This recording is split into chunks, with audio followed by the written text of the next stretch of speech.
Hello everybody and welcome to the Showcast, a series of candid conversations from the world of film, brought to you by The Film Verdict and hosted by yours truly, Matt Micucci.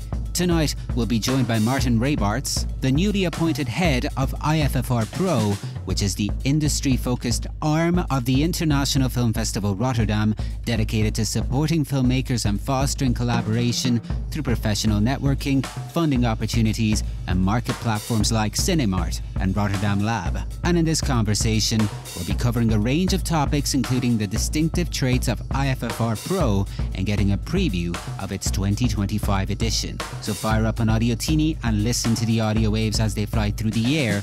This is the Showcast.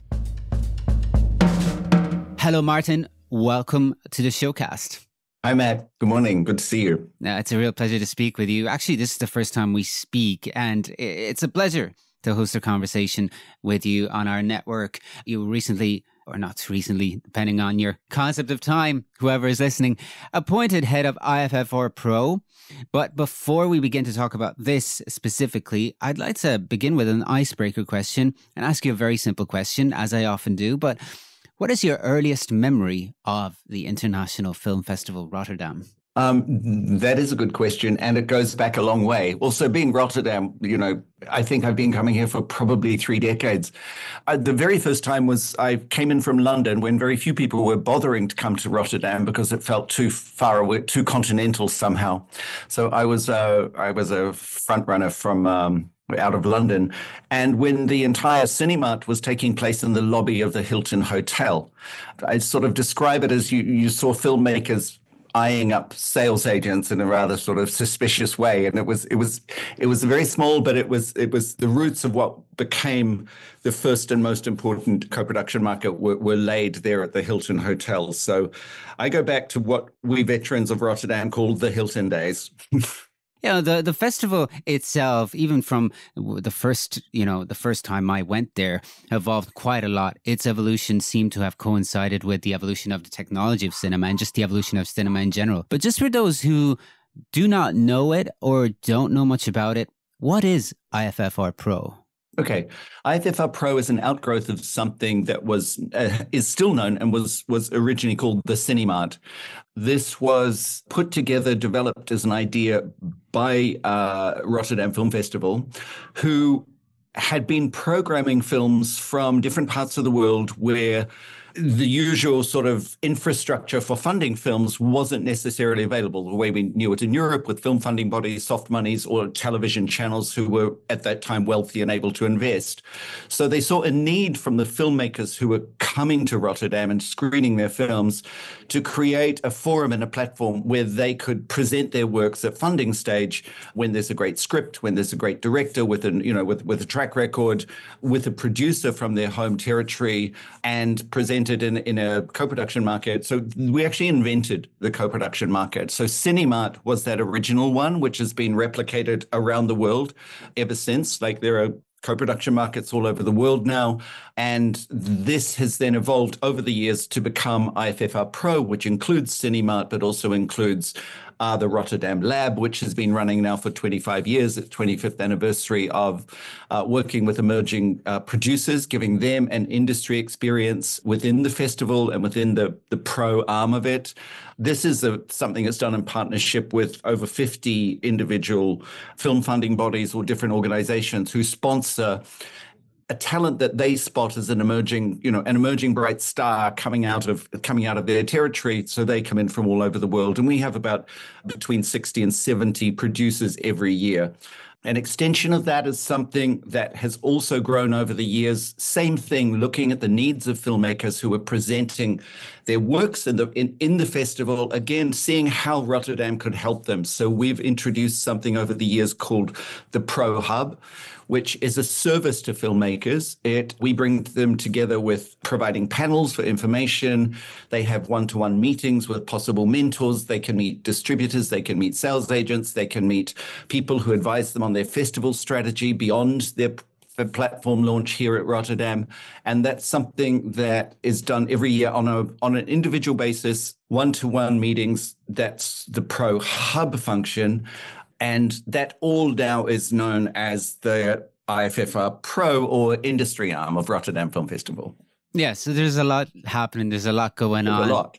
Yeah, absolutely. It sounds like it. And thank you for reminding us too. And I like to remind people as well of the pioneering role that CineMart has had on film industry. It really pioneered this whole industry section at film festivals. But yeah, just more specifically, are there any enhancement or specific changes that are being introduced with this year's edition? What we're doing is getting back to business still post-pandemic. We've had 2 live editions since the pandemic. This will be the year that we see the full array on offer of what people who may have attended the CineMart and IFFR Pro days before the pandemic. We are seeing a growth of something called, which is the most new thing, our dark room, which is our works in progress section. Now, that was piloted over the last 2 years with 3 and 4 projects, testing the waters for that. We've gone now up to 12 projects, and this will become an annual event of 10 to 12 projects that are presented as works in progress for films that are still looking for sales agents. They're looking for their festival platforming. They're looking for distribution. They're looking for some finishing finance. They're looking for post-production houses to come in and big brother them towards their completion. So that's something that's really going out on steroids this year. Along with, of course, an increased number of the actual CineMart projects. Again, post-pandemic, those numbers were reduced. We're back up to 24 projects. The other thing that's new is you'll be seeing both in the works in progress and the CineMart immersive projects. So VR works that are moving image artworks, which is something that we're known for presenting. Even going way back in the day when IFFR had a program called Exploding Cinema. I think this is 15, 20 years ago, which was heralding the digital age of making works in moving image works. So yeah, we've got many more immersive projects. We've got the works in progress.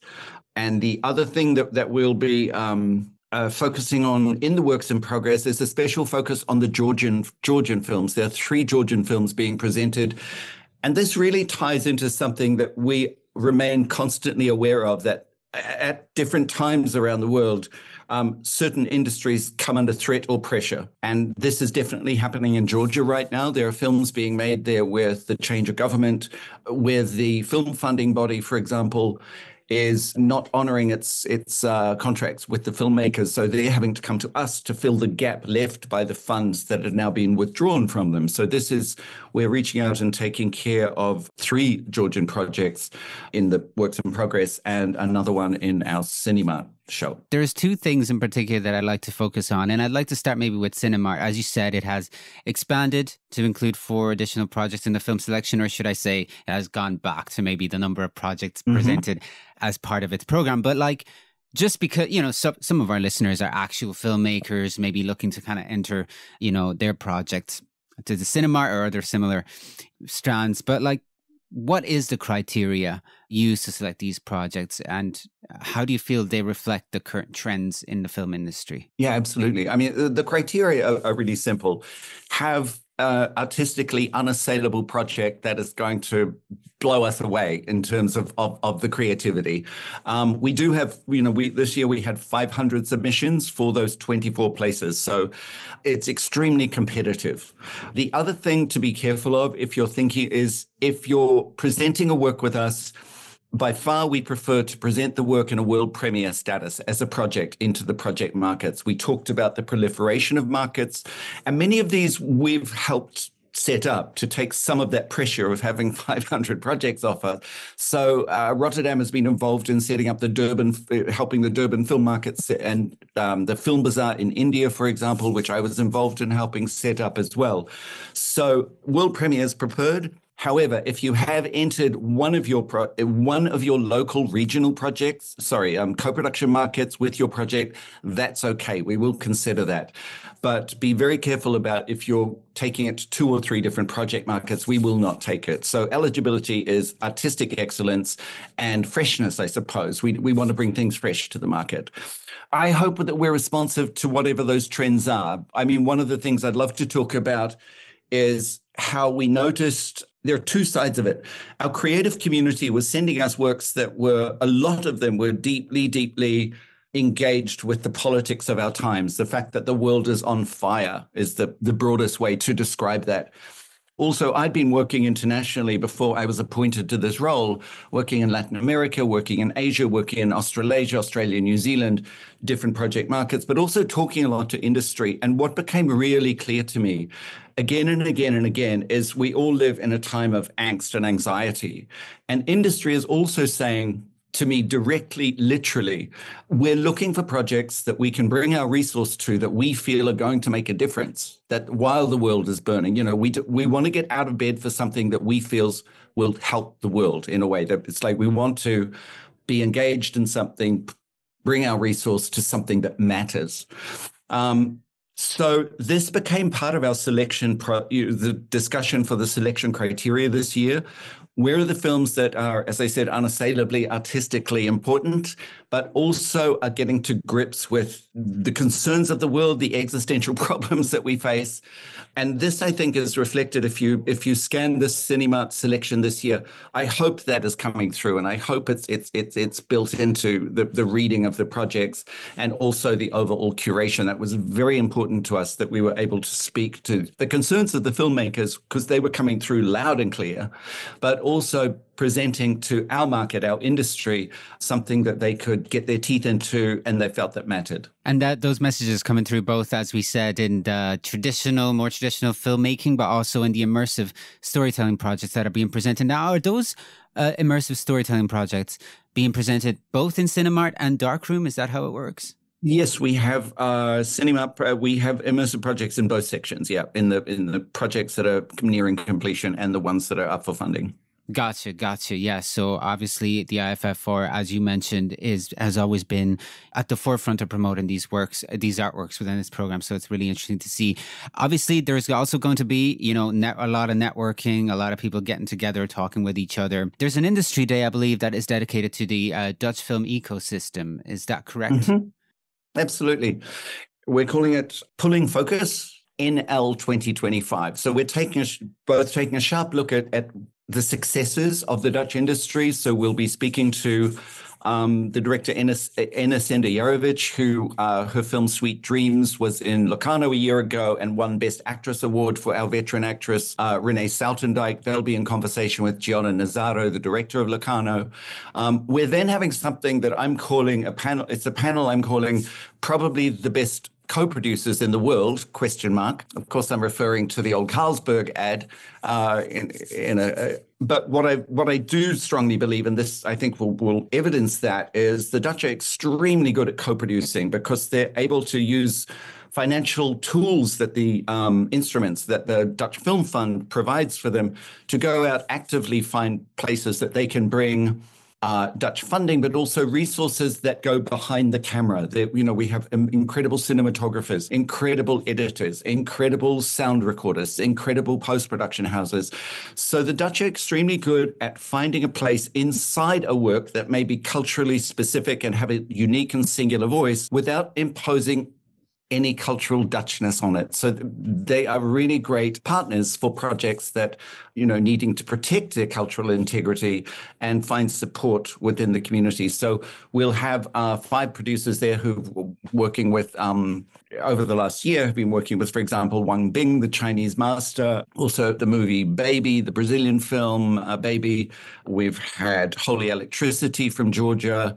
And so there's a really great lineup of Dutch producers who I've been admiring, walking up red carpets all over the world, from Venice to Cannes to Sundance, all over the world. So that's that. And then the afternoon will be a big focus on AI. So we're bringing in international people speaking about the offer that AI brings, some of the fears that it might be generating in the creative community. But we're particularly focusing on filmmakers who have films here in the festival that they've created using AI tools. So that's, it's like, let's see what's going on with AI. And of course, that's never going to be anything definitive because it shifts and moves, like as we're speaking here. So that's a Dutch focus day. We're going to be looking at, Dutch successes, but also sort of feeding into the Dutch community some high level information from outside. And since you've introduced kind of some of the panels, I'd like to know more maybe about the Pro Hub panels and, what else is going to be discussed? Who are some of the guests that will be attending and speaking to the people attending? We've got 2 or 3 really impactful panels, which we've been working on creating actually with our team of programmers who have been scouring the globe to put together this year's program. One of the things will be an internal reflection on how it's how film festivals in the West, which provide the platform for works from around the world, how much of their gatekeeping and taste-making influence can spread out and have influence in the rest of the world, like a filmmaker making a work in Latin America or making a work in Asia. The question that we're posing ourselves and other festival programmers and festival directors is, are they making films for us, for a Western taste? And one thing that we're hoping to look at is ways of decentralizing that, of decolonizing that space. I suppose it's really important to us to provide a space to exhibit films and also to have them co-produced in our CineMart that, as much as possible, really sustain and support a unique voice coming out of a unique culture.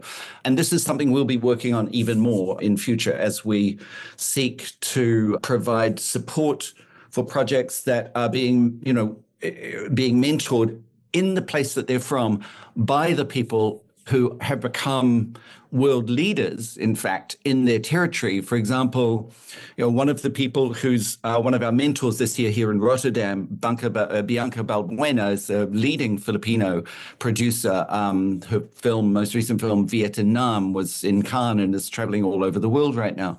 Now, Bianca is a Rotterdam Lab alumnus. So she's someone that has taken the international offer of what the Rotterdam Lab gave her, and now back home, she's a leading producer. Now, Bianca is someone that we know is supporting works that are coming out of the Philippines, and we're seeing the growth of that territory. So, in a nutshell, we're hoping that will elevate the conversation, that we can help decolonize ourselves.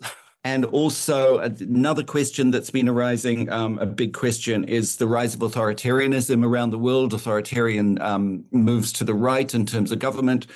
This has been super evident to us. I already mentioned what's happened in Georgia, so we're helping take care of Georgian films that are nearing completion.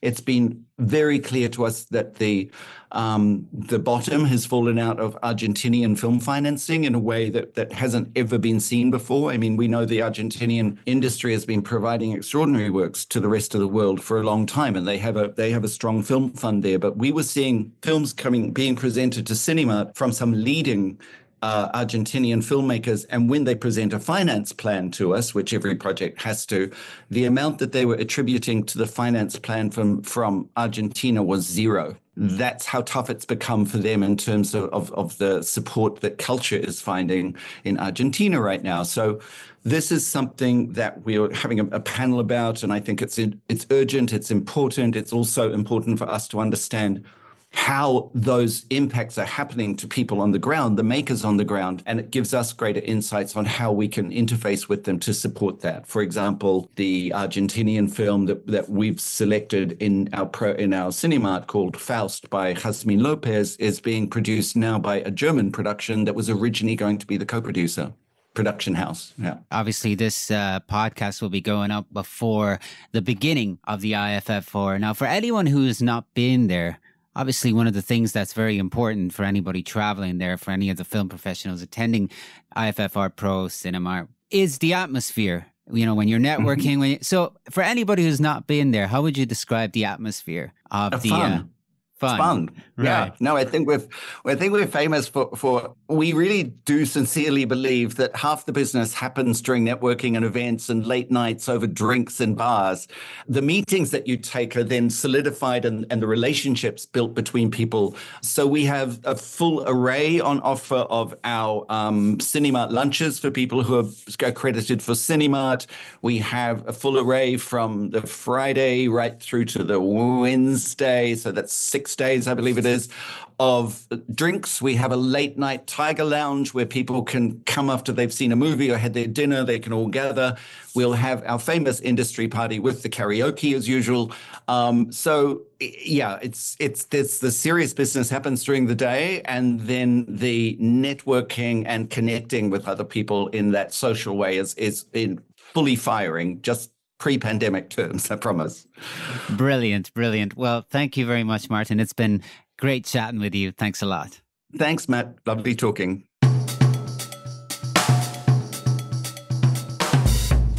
Thank you for joining our latest episode of the Showcast. I also remind you that the 2025 edition of the International Film Festival Rotterdam will take place from the 30th of January to the 9th of February, and that you'll be able to find out more about it on its website, iffr.com.